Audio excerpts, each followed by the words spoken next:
Hello everyone. Uh, I'm Ravi Shankar. I started my photography 10 years back. Before that, I used to do a bit of oil painting.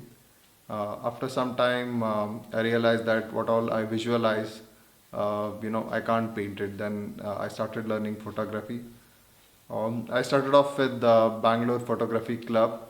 I was inspired by one of the theater photographer from Mumbai, and she used to take photographs from the backstage of these Bollywood actor and actress, and a few of those photographs of her documentary really inspired me. So then I started off with theater photography, and then it interested me with the backstage and on the on-stage photography. But then theater photography has a lot of restriction, wherein you need to take permission uh, from the theater owner and the venue also. So then I switched on to a classical photography where I met a lot of dancers, and then also a lot of gurus. And so I went through photographing a lot of classical dance form like Bharatanatyam, Kuchipudi, Odissi, and even a lot of did photography related to contemporary flamenco. So that's how I started off photography, mainly into classical dance photography. Uh, of course, I travel a lot too, and photographing while doing the Himalayan trek was also a great experience because you have that scenic view, and then the landscapes are really awesome. So and then you can put onto those landscape mode where you have those clouds.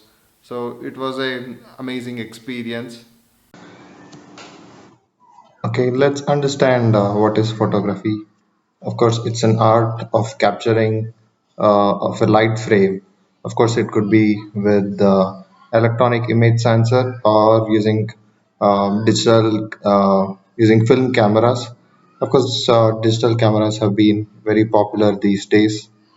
Of course, back then, old days, people used to use film. Of course, today there has been a little interest also on infrared cameras, but they are not so popular. So, in simple terms, photography is an way or a process by way which we capture an image which expresses probably a scenic view, people, or it could tell stories. Okay, let's understand why is photography so important. So photography is a means of, uh, it's a recorded image, of course. So it is about visualization.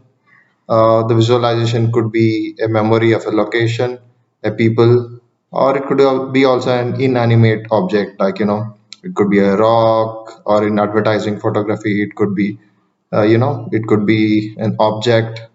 So, how do you put up the presentation of these inanimate object? Also, it matters. Okay, yeah, photography could tell, the beauty of a people or a location, and also like if it is an object, it could tell you the dimension. How does it look? How does it appear to be? When it comes to we have, especially in the advertising industries, that we have uh, an image. It could be of a perfume bottle, or it could be a camera, it could be a TV. How does it look like? So it's a means to show up how things were. Uh, and it could be used in various ways. So it could be used in documentary, or it could be used in advertisement, or it could just means to share some of your expression, probably in social media, like Facebook, about your wedding, about your newborn child, or just a family things. Okay, but what makes the photography look so good? So yeah, so a photo could express a story in itself. How does people look? So probably you have been into a tribal area, how they live there, or it could be a wildlife place. how a tiger was there and how it was hunting, or it could just be a bird, flying, how beautifully it was flying. Okay, it could be also like, how beautiful people are, around the world. So you could be doing a lot of traveling, and how do you really frame that image? So that's what really matters. So, you could make the photo a really artistic way with which, okay, you look that image and says, oh wow, this image is really good. So, and does the color really matters of the photo? Yeah, maybe to some extent. If the colors of the photo is like really good and appealing, you would say, wow, this image is good. Or it could be, the image is really sharp. That's what it says. And also, but really, really a good gear does really makes a good photography? Well, the answer is partially yes and partially no. We'll see in the later state. Okay. Uh, let's understand, why do I want to do photographs? Or if I have to say, why do you want to photograph? Probably some summary to it. So it could be because, I travel a lot and I want to capture the essence of my travel. Okay, I had been to a Himalayan trek, and I went to the place, and those beautiful mountains, those beautiful clouds, how did it look like? So, uh, yeah, that's how it is. Or it could be, I want to learn photography because I have a new camera and I want to learn how to use it. And it could be because, I have a new family member because I am married now. So, I have a new spouse. I want to capture a beautiful photo of them. Or it could be because I have a newborn child. Or it could be because I have a new pet at home. Or maybe in a long journey, I want to do a photojournalism, or it could be because I want to pursue photography as a hobby, or it could be like, I saw an amazing photograph and I want to capture something like that. So also in maybe like, I want to impress my girlfriend. So, you know, or my friends have been posting a good photos on Facebook and Instagram. I want to post it too. So second question, like everyone asks, is photography expensive? Not really. It's like, of course, for any hobby, you need some investment. So, like in photography, you just need some investment. Um, yeah, I mean, of course, you can do photography with cheaper gears, and still make the photos look really good. And it could be your point and shoot, or it could be just your cell phone cameras. Of course, these days you have a lot of filters with which the image looks really stunning. But at the same time, if it is like a commercial purpose, then photography is really expensive as well, because when you want to take a photo, it should be of high quality and you should have a high resolution, because when you want to print it, it should have a high resolution or high pixel quality, so that when you print it on a big hoarding, it should really look good. And the color of these images has to be really good. And of course, when you're doing in terms of any of a commercial assignment, you're anyway rewarded with the remuneration, and so at the same time it's an investment.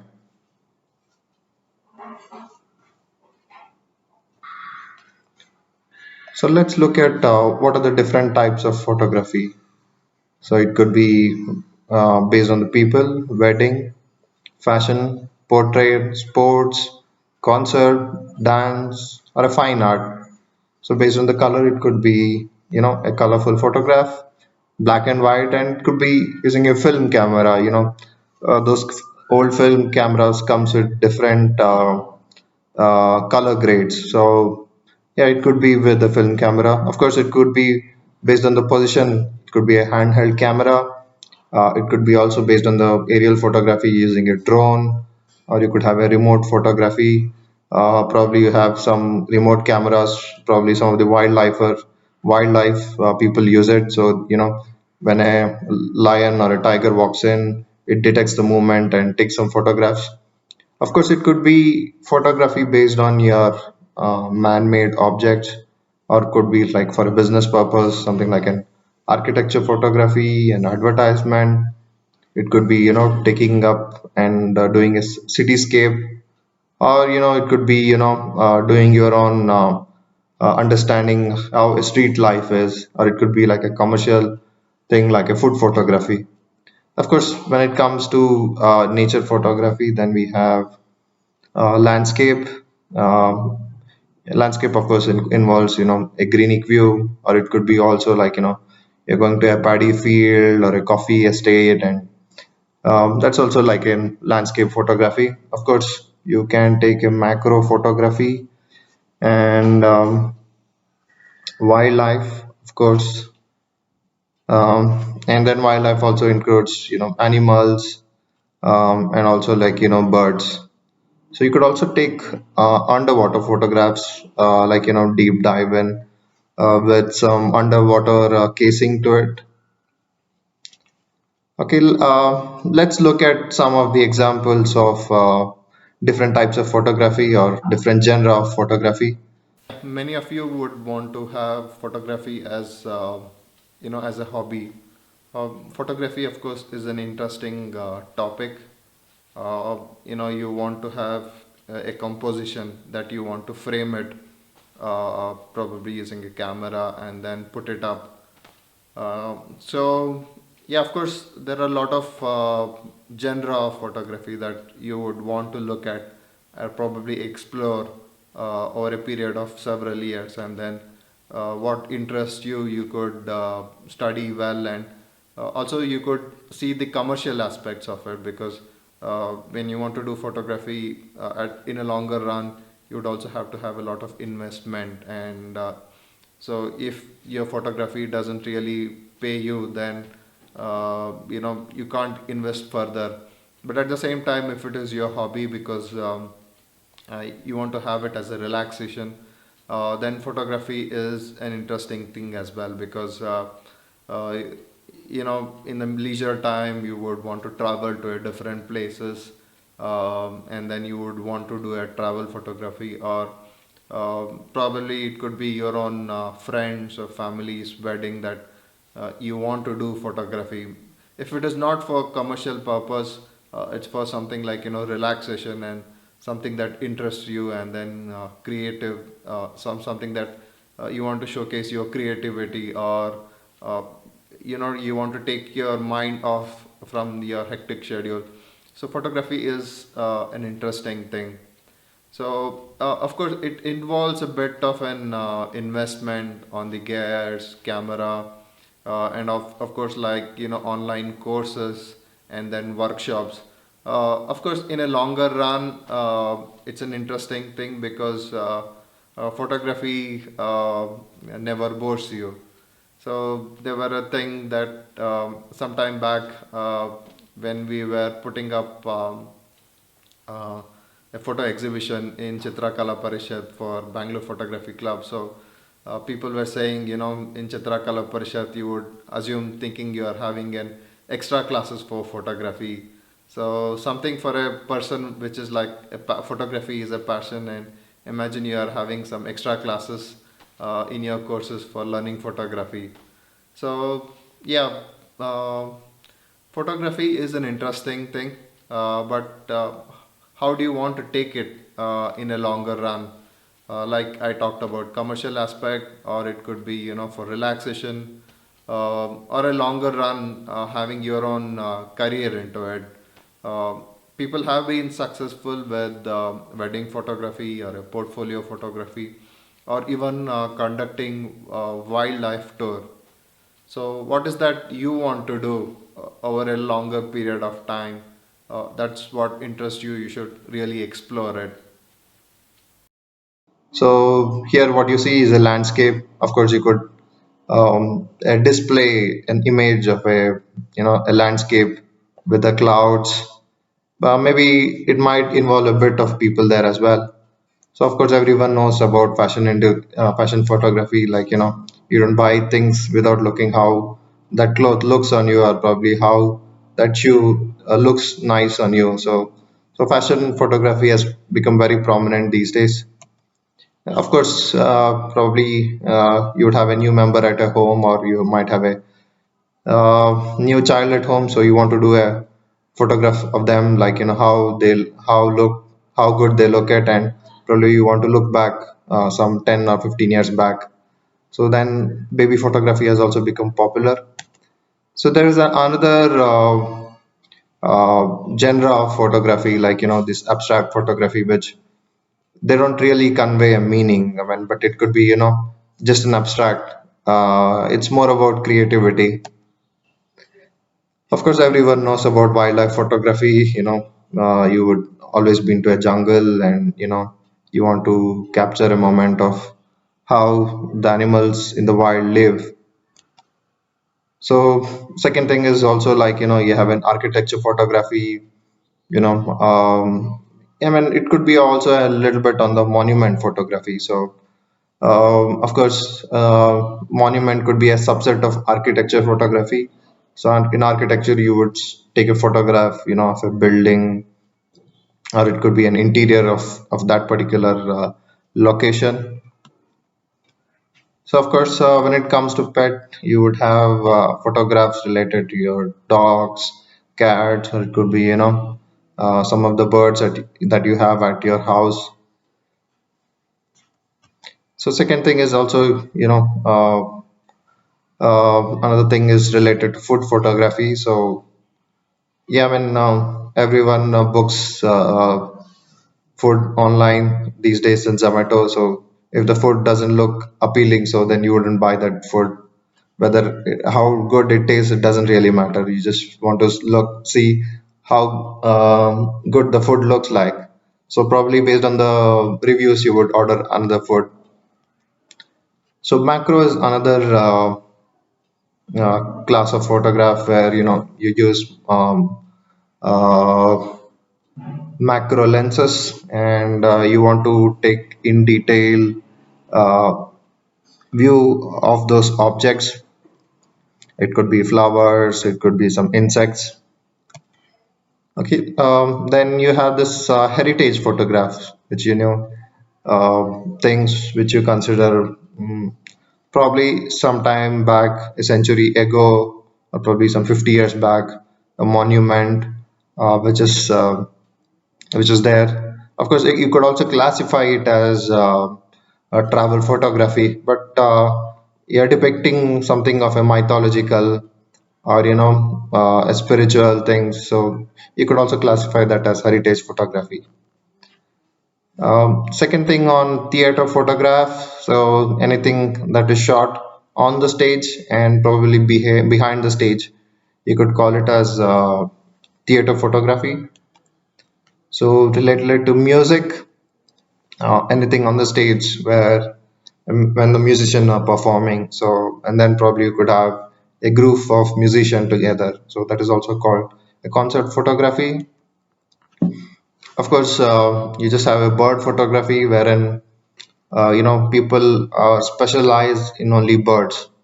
Of course, you could also put bird photography under wildlife, but so bird could also be in the cities.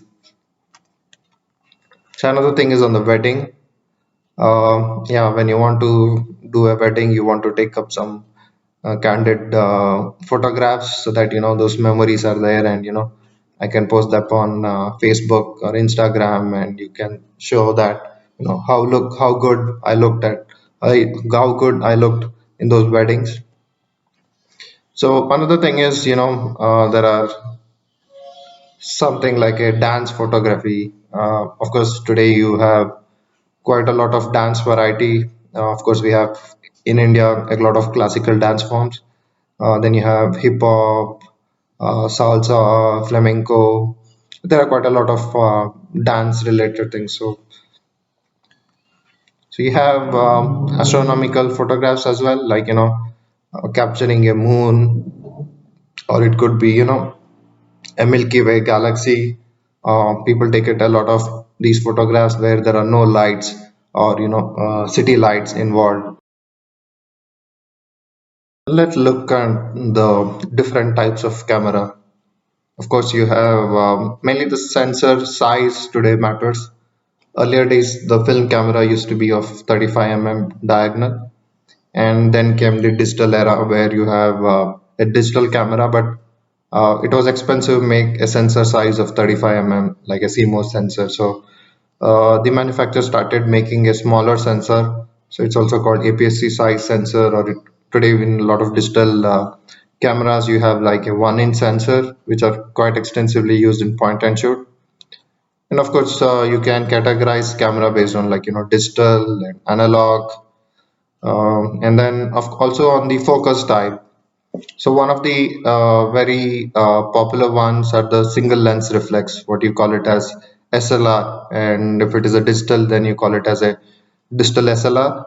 But then there are other cameras which are also quite popular, like the Leica M10, or they are also called as a rangefinder, because what you see and what you take are slightly different, because the viewfinder is slightly on the offset of your lens. So but then they also have a fine focus with which you can focus and take some photographs. And also you have mirrorless camera, which have become quite popular, because the DSLR cameras are a little heavier, because then you have a mirror there. So a lot of mirrorless are coming up with which they don't have a mirror, but they have an electronic viewfinder. So you have these old days, you had these film cameras which had a 35 diagonal length, and it was quite popular those days. And Kodak made those films, and you had 35 films in it. So then came the digital era. We had uh, digital cameras with CMOS sensor, with which it revolutionized the photograph, because then you didn't have to really count on the number of films. You could take as many as photos until battery lasted, or until your memory lasted. So I talked about the focus type. So one of their popular camera kind is also called as a rangefinder. So you can see on the picture on the right side there's a viewfinder. So, but since they don't have these mirror in them, so they are very compact and easy to carry. So, but one of the example like this is a Leica, which is extremely popular. Of course, they are a bit expensive, but yeah, we can look at an example of the autofocus here. So left side is the image wherein it's not focused, and right side is the image when it is focused. So what you have to really do is do the fine focus until you see that two image overlap exactly in a way. So then you say that the image is in focus, and then you can press the shutter button. So then I talked about a mirrorless camera. You can see it is directly exposed to the sensor. So there is no mirror in it. So then, of course, a lot of point and shoot. So I don't want to talk about it. Everyone knows about it. Today also we have this medium format cameras, which probably they have the sensor size of 70 and they're quite extensively used as well. So of course the advantage of them are their colors are good, and they have a high resolution photographs. So you can use those photographs for a huge print as well. Today also we have these medium format cameras, and their sensor size is around 70 and like I showed before, the Hasselblad, probably which has a bigger sensors. The advantage of a larger sensor is that they are more sensitive towards the light, and achieving a good wide angle is also possible. So, but yeah, of course, making a 35 sensor size is expensive. So that's why you see a sensor size of a smaller one, so that you can also do a mass manufacturing. But for a low end photography, you could still use those for your purpose, like social or Instagrams, social media, or your Instagrams, or it could be also like a small prints for your wedding album. And of course, you would have a 1 inch sensor in one point and shoot, where they are handy and easy to carry. Yeah, Many of you would have this question: should I buy a DSLR or a point and shoot? This is a common question a lot of people ask, and the myth is that if I have a DSLR, then probably my photography is going to be excellent. So of course this is not the case. Even today with a lot of point and shoot, you can take an amazing photographs. Or also I've seen photographs where people have take a landscape probably in a cell phone camera, and it turned out those images are much better than my expensive DSLR with an expensive lens. So what really matters to certain extent is your composition. So it doesn't matter whether it's a DSLR or a point and shoot. So one advantage with the DSLR, of course, I would say only advantage is that you could change lenses. So if you want to today shoot a wide angle, then you can mount a wide angle lens and shoot a wide angle photography, mainly for a landscape. And if I want to do a macro photography, then probably I can switch on to different macro lenses, and also like an extension tube, and take some macro photography. And if I want to do a bit of portrait photography, then I could put on some prime lenses like 50 mm f1.8 or 1.4 or probably even 85 mm. So then it's also possible that you could change those lenses. So that is the advantage of a DSLR. Or in a longer run, it's that you want to do a wildlife, then you could buy a zoom lenses and then put that zoom lenses, mount that zoom lenses on the camera, and then you could do a wildlife photography as well. Or in a case that you want to have some set of lenses, probably three or four, five lenses over a period of time, and you would want to invest, and then you want to do that, then of course DSLR is quite useful. But at the same time, today the point and shoot is also very good. I mean, what I mean to say is their image quality is also very good. So, of course, don't buy a point and shoot less than 20,000. Then, their images are okay. But then these days you also get some point and shoots roughly around 40,000 rupees, and they have a sensor size same as used in a DSLR, and the optics or the image quality with which they can take is in parallel to the DSLR. So I mean, investing on a little good point and shoot is also good, but at the same time, point and shoot gives a great advantage because point and shoots are handy because you can easily put them into your pocket or a small bag, and then travel around. So and then it's not much of a luggage. But when it comes to DSLR, the disadvantages like you have one camera and multiple lenses. Then carrying your DSLR and multiple lenses, it's always a bag. So uh, whenever I travel, so carrying a DSLR, it was a pain for me because I used to keep a little number of clothes, whereas the entire space was taken by my camera and lenses. But whereas a point and shoot, it's very handy. It just can be in a small can be placed in a small piece of a bag, and it's travel friendly at the same time. And of course, point and shoot, uh, you know uh, it's easy to carry. Is photography very difficult to learn?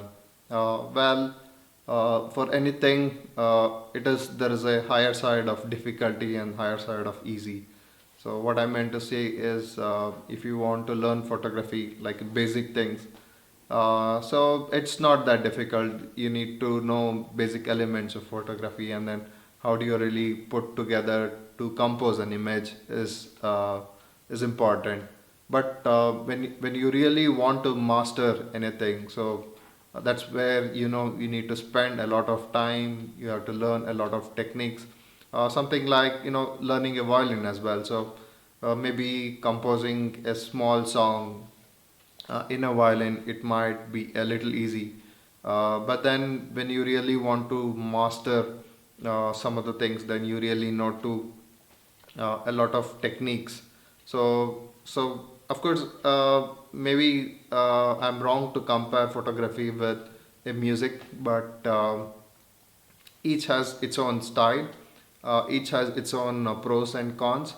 But then, end of the day, it's all about techniques. How do you learn those techniques, and how do you put that into practice? That's what really matters. You know, many of you uh, would have a lot of point and shoot. So, but you might have been shooting in auto mode for quite long time. So if you have still a point and shoot camera, so it's important that you explore the different modes in the camera. Of course, camera optimizes a lot of things in your auto mode. Probably it detects a scene. It's a landscape or a macro or people. So it might detect those different composition, and and the lens might focus onto a wide angle if it is a landscape, or to the people if it is a portrait. So but then it's important that you also change the modes in a camera.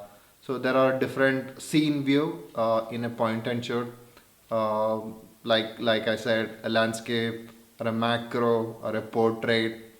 So you could switch your camera to these particular modes. So then you can see a different perspective in those photographs when you take it with the auto and when you take it with these particular modes. So if you also see, go to your camera, there are like modes like scene view. Sorry, what I mean to say, scene mode. So if you go to that scene mode, so different cameras have a lot of modes. So and then they are specific to certain composition. So for example, some cameras have this firework mode. So you could explore this modes. So if there are fireworks, you can switch on to a firework. So if you are in a sunset, then you could switch on your camera to a sunset mode. If it is a sunrise, then you can put it onto a sunrise mode. Some of the camera these days comes with a food mode, so wherein you can put your camera and focus onto the food. And also these days camera also comes with some like snow mode, and then your pets. So if you put your camera in your pets, probably the autofocus is a little closer to your pet, and the colors are adjusted accordingly. um, and many of the times wherein if you are going to a museum, you would have a problem where uh, uh, the museum would have some on a board saying no flash photography.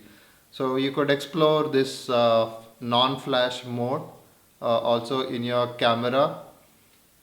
Also, the camera also comes in some cameras this underwater mode. Underwater mode, as in, like, of course, you can't take a camera inside the water unless it has a waterproof casing. But you can take some of the photos of the fish just by taking an image just above the water. You could also do that, and of course, portrait is something that is always everyone wants to do, because camera is a thing where you want to take a lot of photographs of your family, and probably an event like a wedding, or it could be a naming ceremony or your housewarming. So how do you really take good photographs there? You might be taking photos, but all of this images might be really blur. So what is that wrong I did? So in those kind of a cases, you could always switch your camera to a portrait mode, and then if there are a bit of a shake, so then you could always put your camera on to a sports mode. So it might be really sound different that I want to take a portrait in a sports mode. So you can always put your camera in a sports mode, because then camera is a little faster in taking pictures. What I mean to say is faster shutter speed. So then you would not get any of those shakes. You can set up a small studio at your house with the minimal elements. I'm going to show you how you could do that by spending less than 2 to 3 thousand on that. Of course, you would require a backdrop for it, and probably a light, which many of the videographers today use, and it should cost less than 1,000 rupees, and probably a translucent white umbrella. With which you could start. Of course, you can mount that particular light on a tripod, and then you can start off with that. You could put a backdrop, probably a white one. Probably you can use your white cardboard sheets, or of course in the market in Amazon or in Flipkart, you can buy a lot of black backdrop. So what I've used is a black backdrop with the same inexpensive studio lights. Yeah, how to set up a studio at your house using an inexpensive method. So I have a black backdrop in the background. I have a tungsten light, and I mounted it on a tripod. So I have uh, an umbrella here. So I'm going to decrease the brightness here. So you can see I have an umbrella. So yeah, you can use that, to reflect the light. Otherwise, the light is a bit harsh. And I have the object here right in front of me. So I'm going to increase the brightness of it. Yeah, you can see I have mounted the object on a stool. So this is the way you could create a small setup.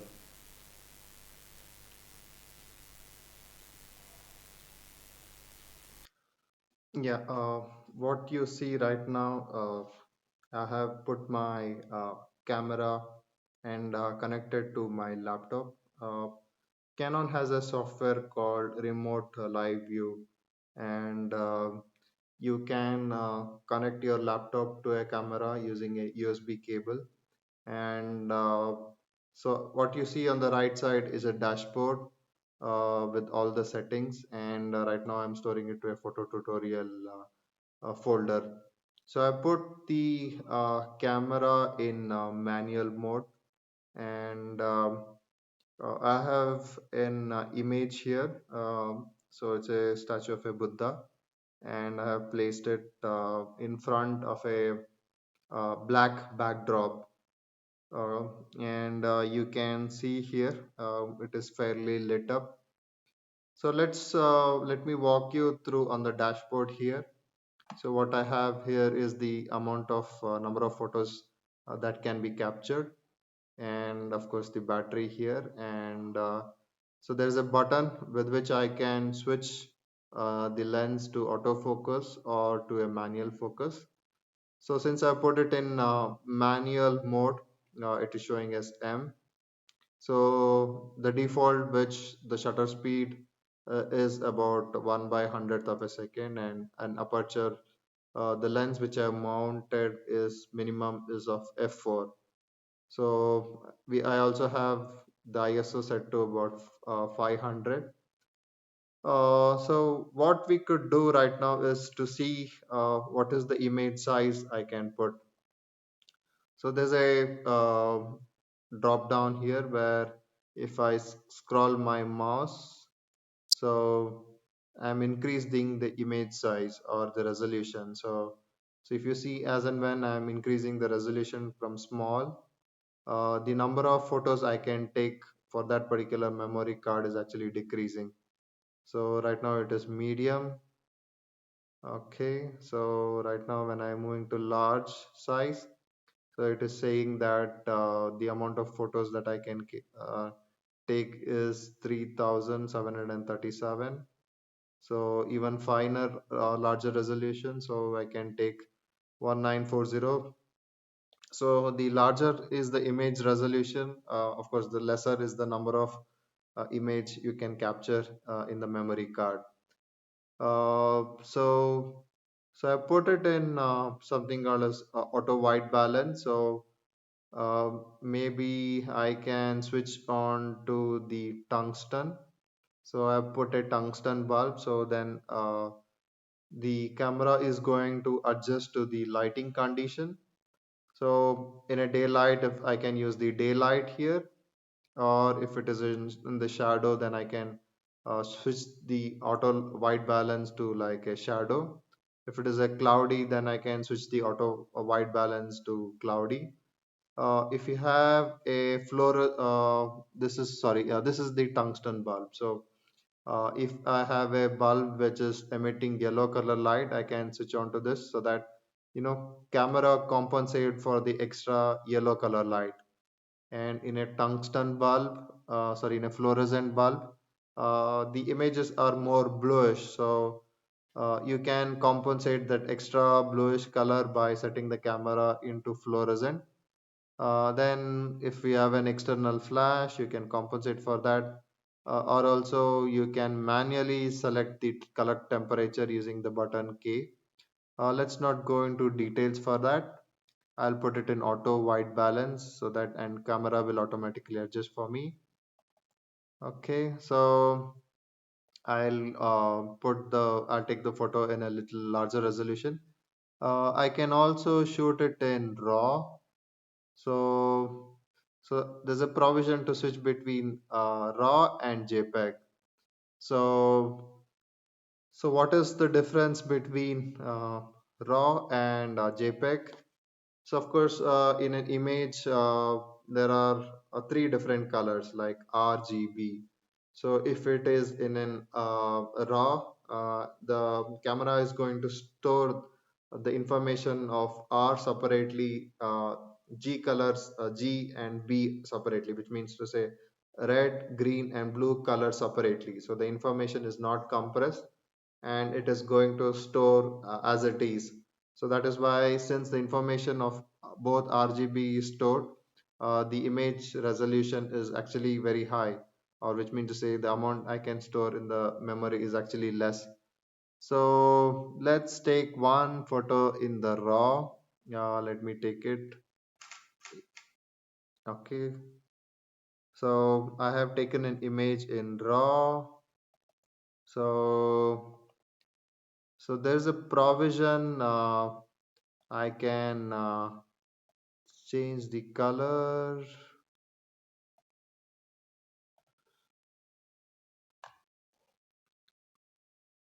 Yeah.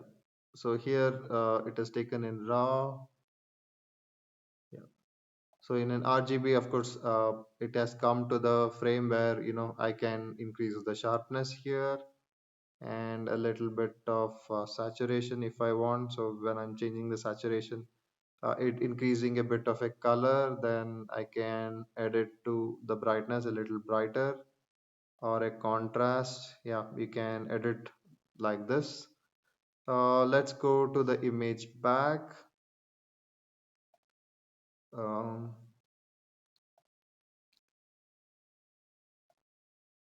okay, so what I'm going to do is probably decrease the shutter speed to a little less. So I'm switching on to 1 by 60th of a second, and so aperture probably by about f8. Okay, and probably I'll keep the ISO to about 500, and yeah, let's see what is the exposure it says. So if you see the needle here, uh, so if I want to get a proper exposure, I am going to change the aperture and a shutter speed such that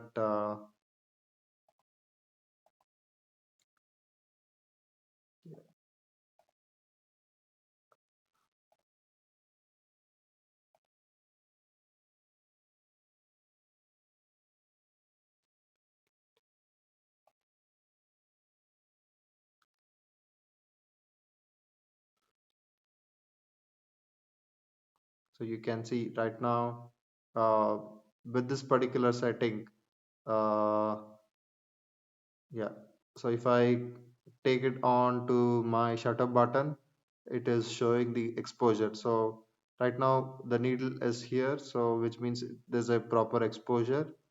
So if I increase the shutter speed, and you can see my image is actually underexposed. So at the same time, if I am decreasing the shutter speed, you can see that my image is actually uh, more brighter. So using this particular way, like keeping the shutter speed higher or lower, I could adjust the exposure. So probably I'll increase the shutter speed. Yeah. So at 1 by 20th of a second for a given ISO, the exposure is fine. I'll take another picture here.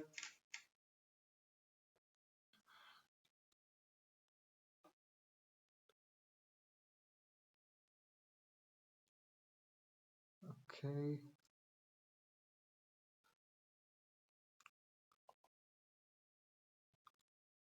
So you can see this particular image. Yeah, it is properly lit. But if I want the image to be a little underexposed, so what I'm going to do is I'm going to take a little faster. Probably I'll put it at 1 by 125 and let me see. So you can see the image is actually underexposed.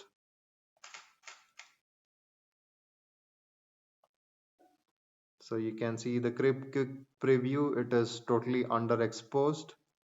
Uh, yeah, it is totally underexposed. Yeah, if I then probably I'll put it to about 1 by 80.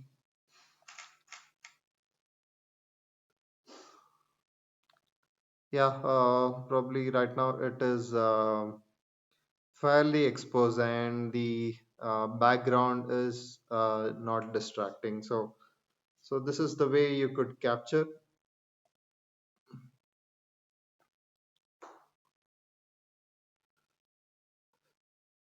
Okay, yeah, and right now probably I'll switch on to JPEG mode. Okay, and probably I'll take another picture here.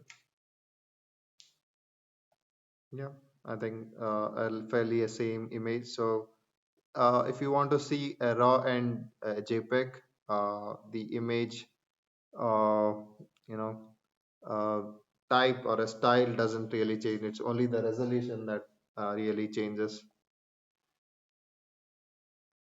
Let me take another raw. Okay.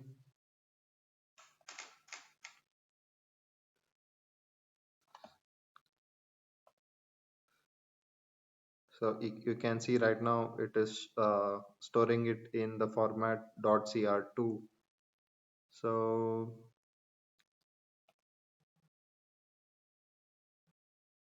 yeah, I'm going to switch on the tool palette. So yeah, the advantage with the raw is that uh, it I've taken in auto, and you can see here there's a possibility if I take it in the raw that I can do the color compensation. So this I've taken the photo in tungsten bulb, so I could do a bit of an color correction. So you can see Um, right now it is yellowish, and it is turning out to be its actual color. So I have compensated the color. So RAW and JPEG. So the advantage in a RAW is that after the post photo, then I could really compensate for the colors. So in unlike in JPEG, this particular option wherein I can tune in the colors, so that is not possible in a JPEG, but in RAW it is possible. Let's play with some more colors. So I could add a bit of a greenish, probably reddish tint as well. And so you can see, so the opposite is reddish, so I'm compensating with the bluish color. So if it is image is bluish, then I can compensate with more yellow, adding bit of a more yellow color to that particular image. So so in a simpler term, you can take photos in JPEG all the time, but if you want to do a bit of a color correction, you can always take images in RAW.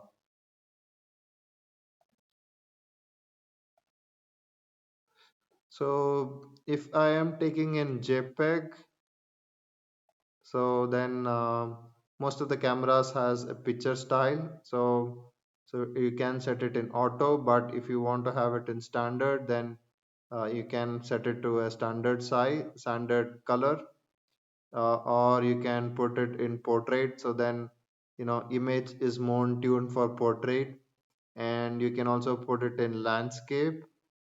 So image is more tuned for a landscape where uh, what you can see right now is uh, it has increased the sharpness a bit, and the contrast is 0, saturation is 0, and color tone is 0. So so if you see it in portrait, sharpness is actually reduced. So in a portrait, you want your skin tones to be a little smooth, so then you can put your sharpness even reduced a bit. And there's a provision wherein you can change the uh, contrast and also your saturation.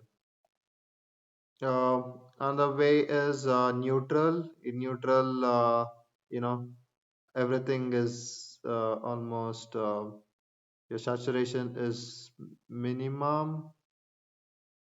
But yeah, you can set uh, your own custom. Yeah, so wherein you can set the sharpness to higher, and you want a little more contrast, and probably a bit increase the saturation. You can do that, and probably take another picture here. Let's see.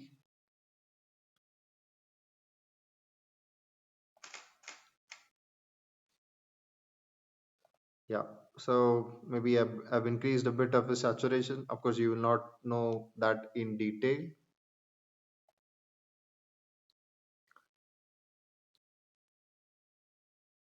So in many of the cameras, you would have something like a spot metering. So so where exactly that you want to double click.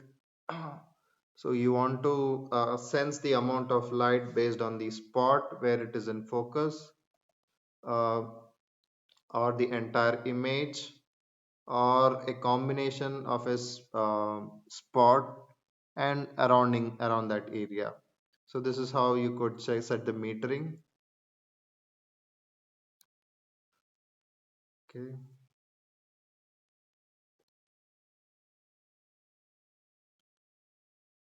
Yeah.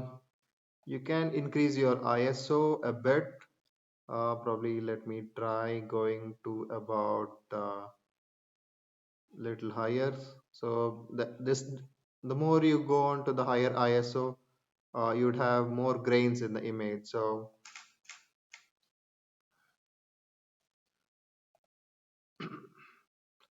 with the ISO, uh, you know, the image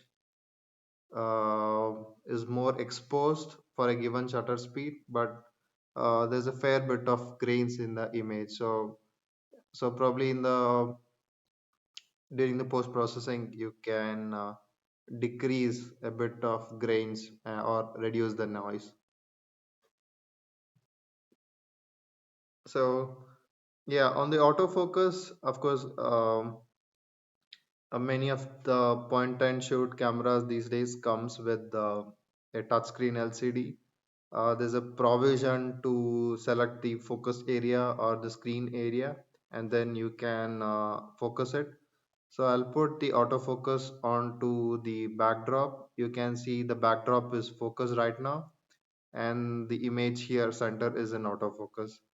So so what I can do is I'll move the focus area to the image, and now the image is in focus. So these are the simple techniques in photography you could do. In summary, uh, you can choose your photo in JPEG or RAW. RAW, especially if you want to do color correction, and you can put it in manual mode such that you get a exposure like this, wherein it is properly lit.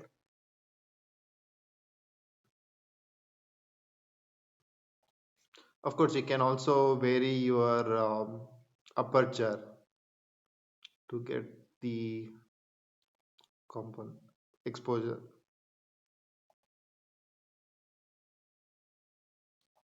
So I increase my aperture to get the proper exposure as well.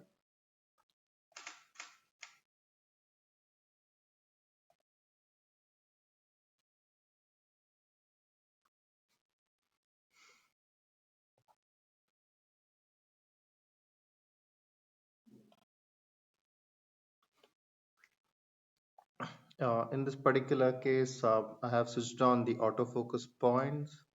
So in a camera, there are a lot of autofocus points. There's a way wherein you can select that particular point and focus. I've clicked on the right side top. So I could click on the left side top. The lens is automatically adjusting.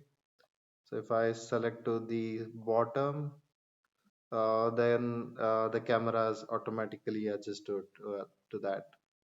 So I'm going to quickly do a bit of an underexposure.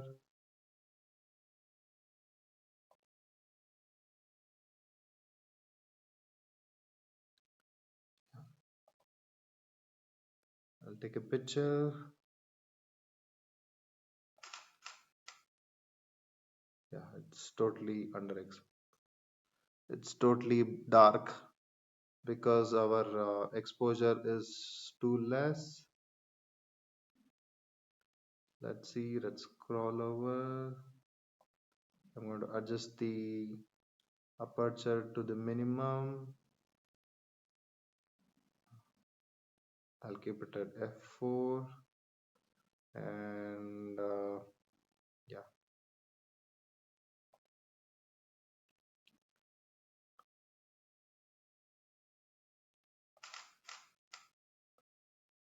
yeah, yeah, it's fairly exposed.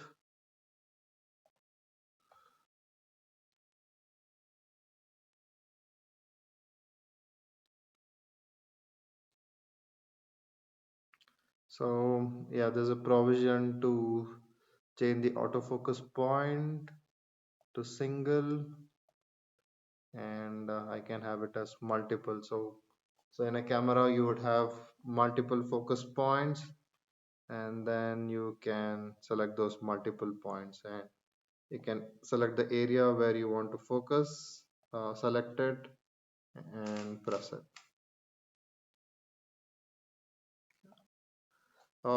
Yeah, in some of the cameras you also have a timer, so it is especially useful when when nobody else is there to take photographs. You have a timer.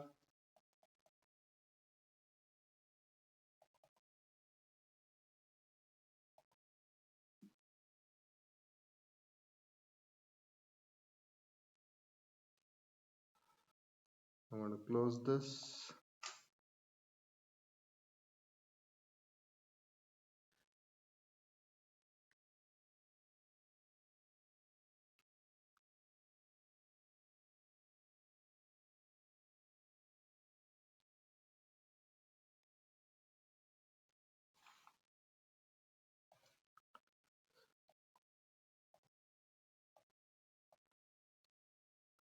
You can see I've moved on to the timer mode. So it's calculating the time and countdown has started. And after the countdown ends, it's going to take a picture.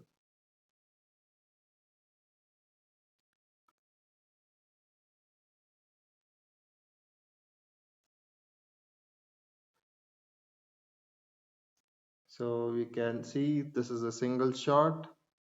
This is a high speed multiple shots. It's a slow speed. Timer of about 10 seconds. And if you have a remote, then I can also take a photo with the remote, or it's a delayed by 2 seconds.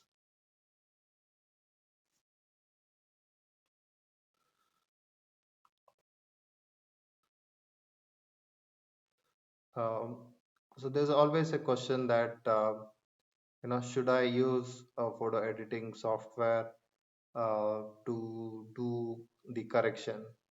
So let's take this particular image here. Yeah, I mean it is fairly good, but you know if you want to do a bit of a color correction, so since I've shot it in raw, it is possible.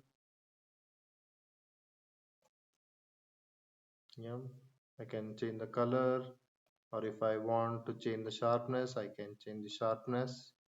It's much more sharper, and I can increase the saturation. I can decrease the brightness or the contrast. So this is why it's important that after you take every picture, that you can do a bit of a post processing, so that your picture is much more refined, and then have it